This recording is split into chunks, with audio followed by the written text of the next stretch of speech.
So a while back, we got the new power rake in, or soil conditioner, as a lot of people call it, in from Skid Row Attachments. Um, Remember we shot some pictures and shared that when we unloaded it off the truck. So it took about four or 5 weeks to get this thing made, just like everything. They're waiting on parts, and but we got it in, and we've been putting it to the test. So I guess it's time for a little review. Um, I haven't been nice to it. I work equipment. I don't abuse equipment, but I work it. We're in the process of redoing some ball fields right now. We've got a lot of contouring we have to do around some storm drains we put in, et cetera, et cetera.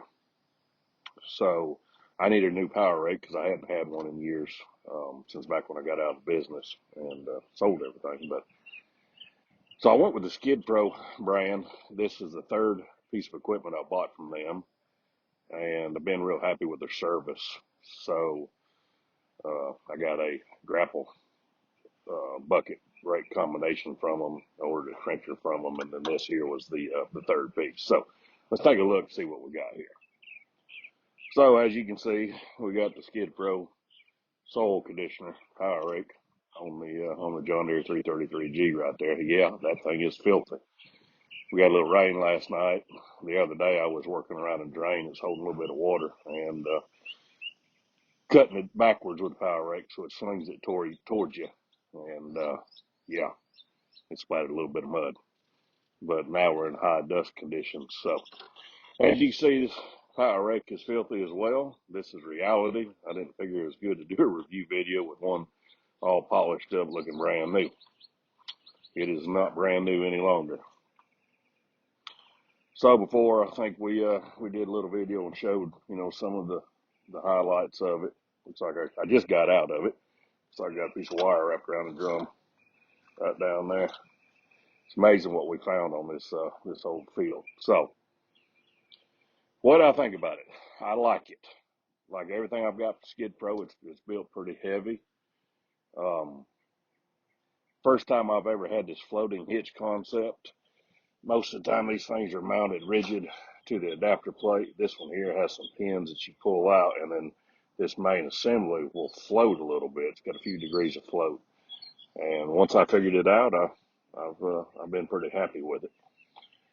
The legs, well, not like the caster wheels, is built on that pivot assembly right there. That will stand straight up in the air so you can get up close to a building. That's similar to a FFC Paladin, I think it was, that I had years ago.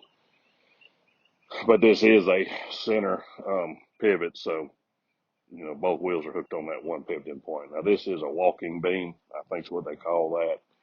Instead of this pivot point being on top, it's below, and it seems to contour a little bit better. As you can see, everything's built real stout.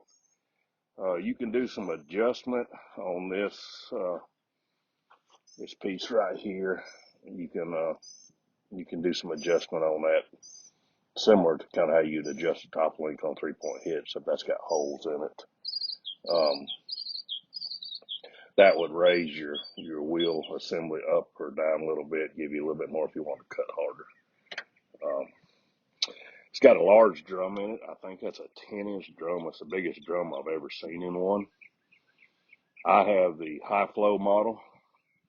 So of course it's got the case drain line on it, and I have the full hydraulic tilt. So it's hooking into the 14-pin connector. John Deere runs 14-pin connectors. So altogether, I've been real happy with it. It's a strong piece of equipment. When you put that thing on high flow, you better have a ballistic windshield in your skid steer, because if you're getting some rocks or trash, it is going to sling them. Especially if you're cutting and going backwards and you bring it to you. It's just amazing what it's going to throw. But going forwards, I'm having it throw some rocks 30 foot out. So you need to be careful. And of course, if you get in something hard, you need to watch your hydraulic temperatures. Everybody knows it runs a high flow. You can get some pretty good heat. So a couple things that I might do different. Right here is the main valve block assembly for the electronics to pivot it. It's got a cylinder on it right there, and you just hit the buttons inside the cab. It's not like the old days where we had to have a separate toggle switch and box. That electric solenoid right there will pivot it. I believe I would, and I may do this myself, I would recommend they build some kind of a sheet metal guard on there, because if you do hit some big rocks, stuff flying up in the air, and it could come down and potentially crack or break one of these old fittings. But nothing so far. Everything's been fine so far. I did get the one with the removable side gates. A lot of times in the past, when I windrowed material, I'd just take one gate off. I have not done these yet. However, I did have one gate move on me. It popped out, and I need to take it off and reset it on there. Altogether, everything's been pretty stout. One major problem I have had, and I kind of foresaw this, and unfortunately, I was correct. I don't know if y'all can see it or not, but that caster right there is bent. It's bent in the shaft part that goes up into the bearings right there, and actually it's been a little bit on that curve, and then the I'll call it the spindle shaft that goes into the hub. It's bent too. I bent that the other day working on a spot around the drain right beside some silt fence, and I was loading it pretty heavy. Um, there was a rut from where we pulled the silt fence out, and I was trying to blend all that together and shape it. I guess it got in there and it just twisted it. Originally, when I first started looking at this several months ago and talking to them, I questioned that design. And, just from what I've seen in the past, everything's been the other style where we got, two bars coming down. Now, I did reach out to Skid Pro. I reached out to my salesman, Brad. He's always been real good to deal with. And I sent him a video of it and everything explained to him. They would not let him warranty that product. I mean, that part. And I understand that. Like he said, this design's been going for a few years, and these machines are a lot bigger than what they originally designed for, and that's understandable. They are supposedly redoing a design now. It's going to have the double-sided caster like it ought to be. I ordered a new caster for mine, and I paid for it. I think it was $230 or $270. I actually haven't took it out of the box yet. I'm just going to go ahead and finish out with what we got on this project. I probably will make my own at a later date. I just don't have the time right now. But that is the biggest fault of this machine. Um, they need to do something about that. So, but altogether, everything else, it's been a squared away piece. So the other thing I did bend was these two pins. We was talking about that floating hitch a little while ago. You pull that pin out, and I thought you just put it in the other hole as like a storage spot. But I think some big rocks and stuff can get up in there, and that probably is what bent that pin. So probably just need to pull them bends out.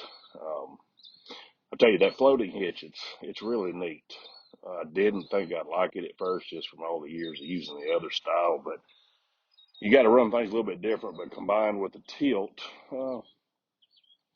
you can do some contours with it. So would I buy this, or would I recommend it to anybody else? Would I buy it again? Yes, I would. Um, like I said, I can't say nothing bad about Skid Pro. Yes, that design on that caster just makes no sense, but hey, they're always trying to update stuff, and that's what it's all about. So, but the service has been excellent. And in today's environment, if you can get good service, that's the main thing. So I would highly recommend it. It is a strong machine. Like I said, if you get the high flow, do not try to run this thing with a glass windshield. You will have it shattered. You're going to need to approach running this the same thing as you would, a mulching head or mower head, something like that. You're going to have a polycarbonate windshield on it. No doubt about it. I had it sling a piece of surge stone off a construction entrance on another field we're working on, and went forward, went up in there, and come back and smacked right in the middle. And it would have broke the hell out of it. So altogether, I would say 9 out of 10 stars. Probably would have got 10 stars if it wasn't for the caster design. So I recommend it. Y'all reach out to Skid Pro if you're looking for one. This is the 84-inch model. I think they have 3 different sizes. You can get it regular flow too. It's not a cheap piece like I got it right here. But if you buy cheap, you tend to get junk. So, like I said, I work a piece of equipment. So Skid Pro Attachments, my salesman is Brad. You can reach out to him. He'll treat you very well. He's treated me very well, and can't say enough good things about it.